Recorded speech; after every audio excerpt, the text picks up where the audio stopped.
Olá pessoal, nessa aula de hoje eu vou falar para vocês sobre a relação existente entre a Covid-19 e o sistema nervoso central. Como que o coronavírus pode chegar até esse componente tão importante do nosso organismo e que tipo de problemas ele pode ali desencadear. Inicialmente, o SARS-CoV-2, o coronavírus, ficou conhecido principalmente pela sua capacidade de, em alguns pacientes, provocar dano grave no sistema respiratório.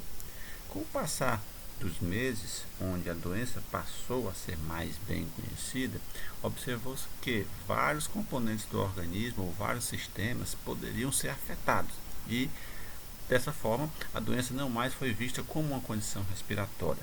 Enfim, e alguns estudos mostram que cerca de 36% dos pacientes com a doença podem manifestar sintomas que envolvem o sistema nervoso central.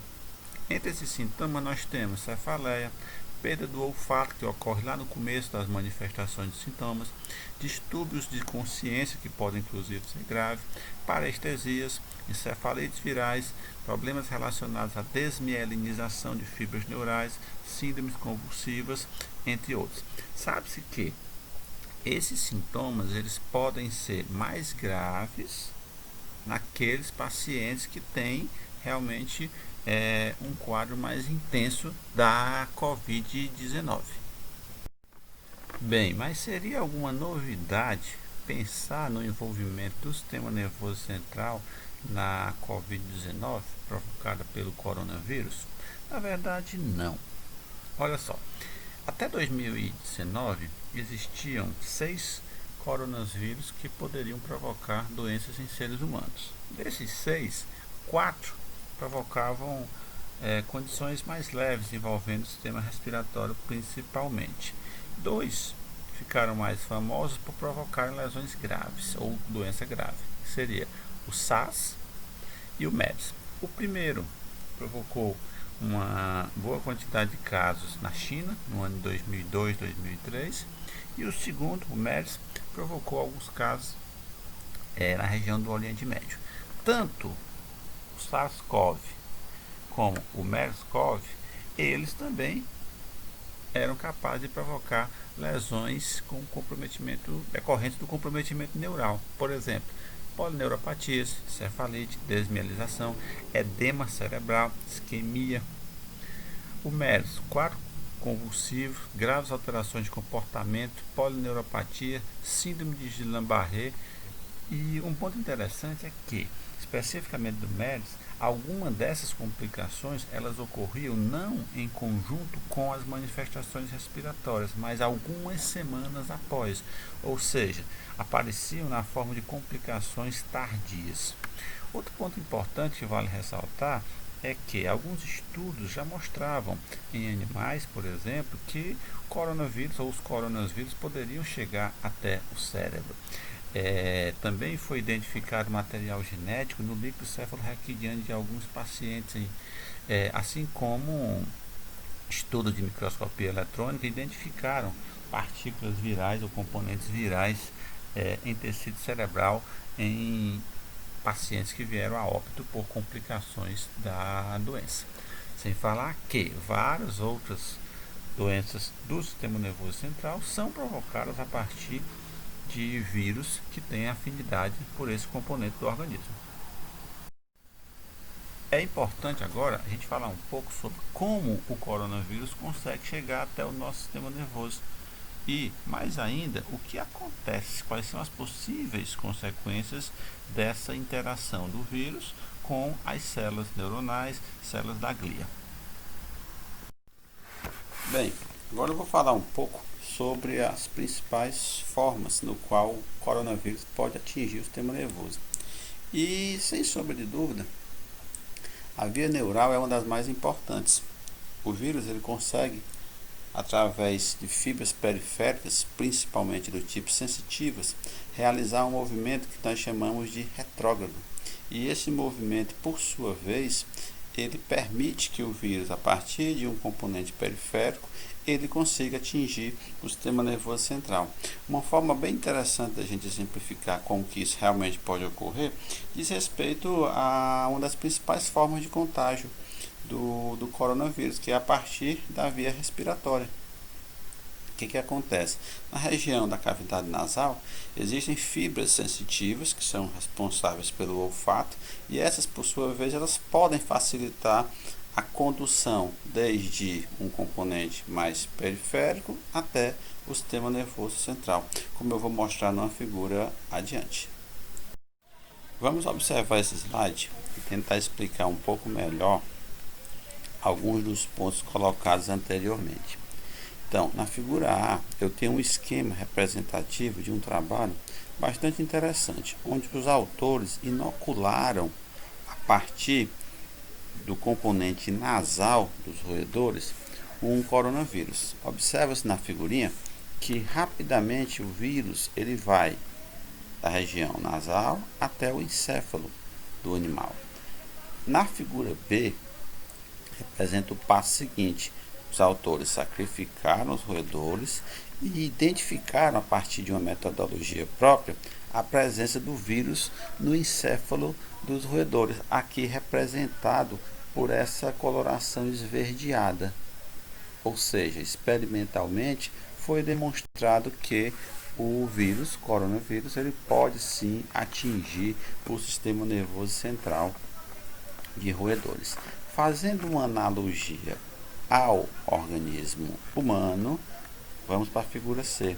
Nós podemos observar que o coronavírus ele atinge o epitélio olfativo, atinge fibras neurais sensitivas que vão conduzir ou permitem a condução da partícula viral até o bulbo olfatório, depois o nervo e o trato olfatório. E dessa forma é proposto que o vírus consegue atingir o sistema nervoso central. E como eu disse anteriormente, a partir de um movimento que nós chamamos de retrógrado, mostrado aqui abaixo, onde a partícula viral ela consegue realizar uma movimentação dentro da célula neuronal, indo a partir das terminações para o corpo do neurônio. E dessa maneira o vírus se movimenta, atingindo estruturas centrais no organismo. Voltando ao slide anterior, vou mencionar agora como o coronavírus pode atingir o sistema nervoso central através da circulação sanguínea, barreira hematoencefálica, e também do receptor específico, a enzima conversora de angiotensina do tipo 2. Bem, olhando para essa figurinha, o que a gente pode observar? Que o coronavírus, uma vez atingindo a cavidade nasal, pode chegar até os componentes do sistema respiratório da parte inferior. E atingindo as células pulmonares, por exemplo, o vírus vai se replicar. E, a partir de então, através da corrente sanguínea, pode chegar aos pequenos vasos que irrigam o nosso sistema nervoso central. E uma vez nesses vasos, o vírus pode, por exemplo, adentrar as células do endotélio, provocando dano nessas células. E, a partir de então, entrando literalmente ou adentrando ao componente do tecido neural, atingindo especificamente neurônios e também células da glia.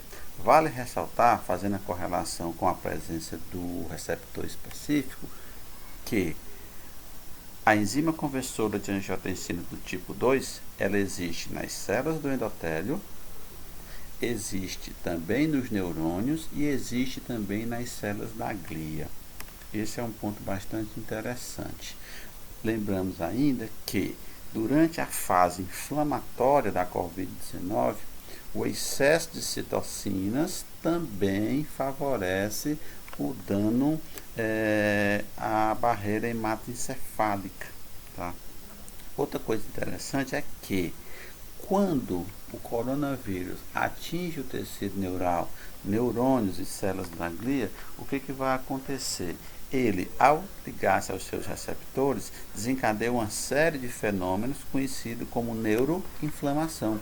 E essa neuroinflamação, ela tem uma relação direta com a fisiopatologia de várias doenças neurais, e dessa maneira a gente pode mostrar a relação que existe entre a presença do vírus e o dano no tecido nervoso.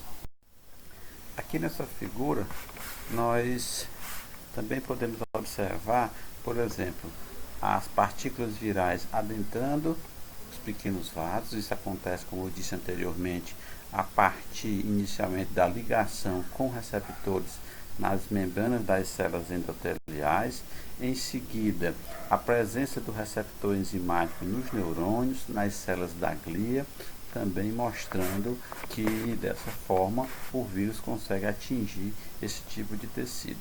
Vale ressaltar também que muitas vezes o simples fato da lesão nas células endoteliais já é capaz de levar a danos hemorrágicos que pode trazer graves complicações ao paciente.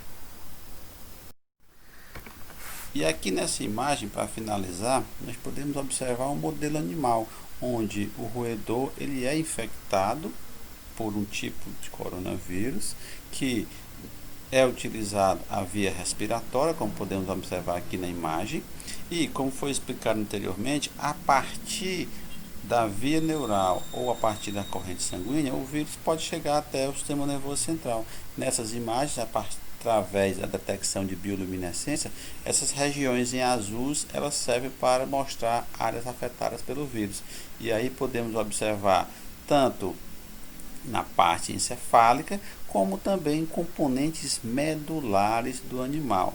Nesse trabalho, por exemplo, também foi verificado que naqueles animais que tinham maior comprometimento de infecção no sistema nervoso, eles evoluíram para quadros mais graves, inclusive com a morte. Então, dá para se fazer dessa maneira uma analogia com o que pode também, ou pelos resultados que foram observados em seres humanos.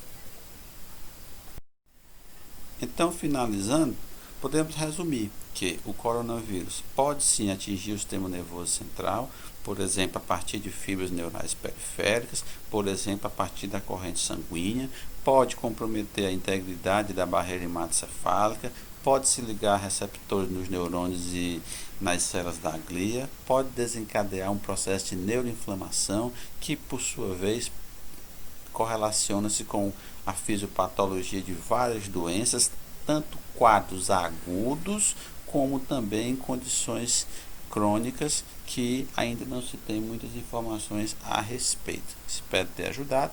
Aqui também temos as nossas referências e até a próxima.